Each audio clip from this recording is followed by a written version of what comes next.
MotorWeek 91, television's automotive magazine, is made possible by the financial support of public television viewers like you. Your host from MotorWeek 91, John Davis.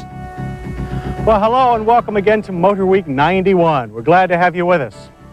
When the most recent Ford Thunderbird and Mercury Cougar were introduced for 1989, car buyers reacted enthusiastically to their crisp new lines and solid chassis. Less welcome, however, was the supercharged V6 engine and no available V8. Well, Ford has obviously taken this to heart because with the introduction of the 1991 T-Bird and Cougar also comes the return of the V8. So now buyers have another choice, one that the faithful should welcome with open arms.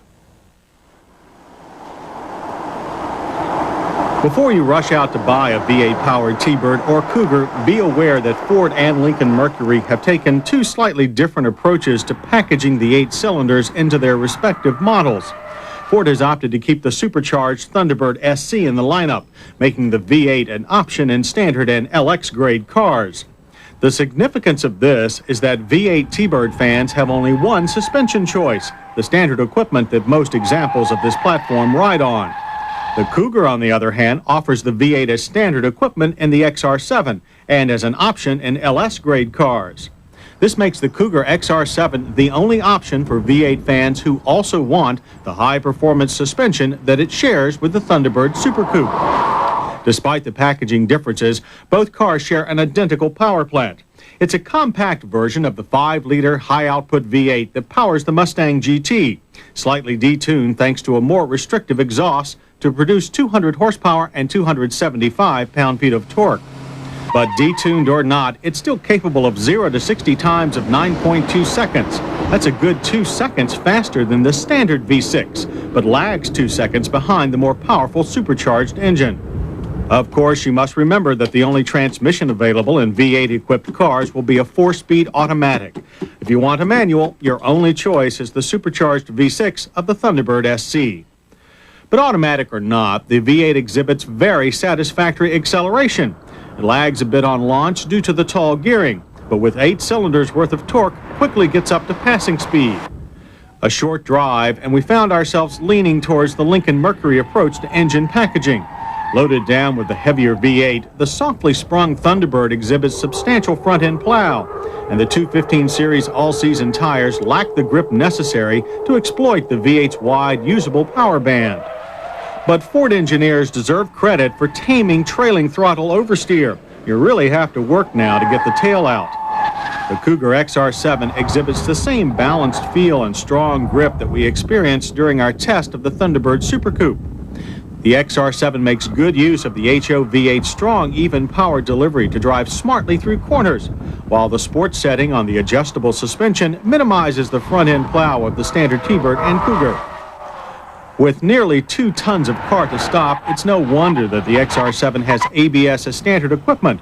Other V8 Cougars and Thunderbirds offer ABS as an option. Aside from the new engine choice, Ford's big coupes have received other changes for 91.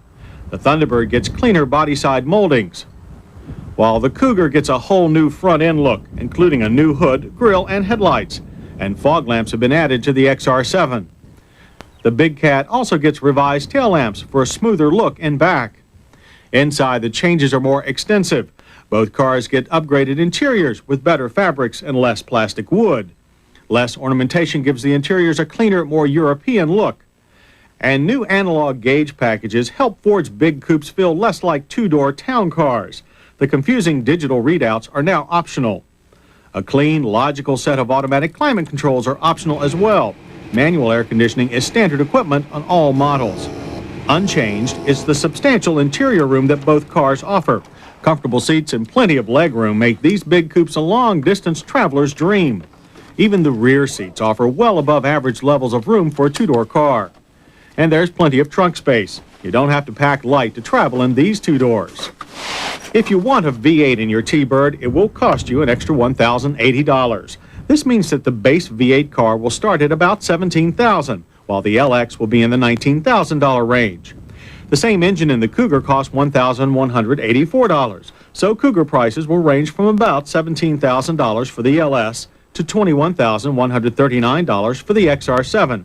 Remember that the V8 comes standard in the XR-7. Aside from its very usable power, the V8 also offers a slight increase in gas mileage over the supercharged 6. Mileage rises 1 mile per gallon in both city and highway categories for an 1824 total. But even without better gas mileage, we would still expect Thunderbird and Cougar fans to flock to dealerships for a taste of V8 power. After all, last year there were few engine chassis combinations as sorely missed as that of the Thunderbird Cougar and a small block V8, and few that will be more warmly received upon return.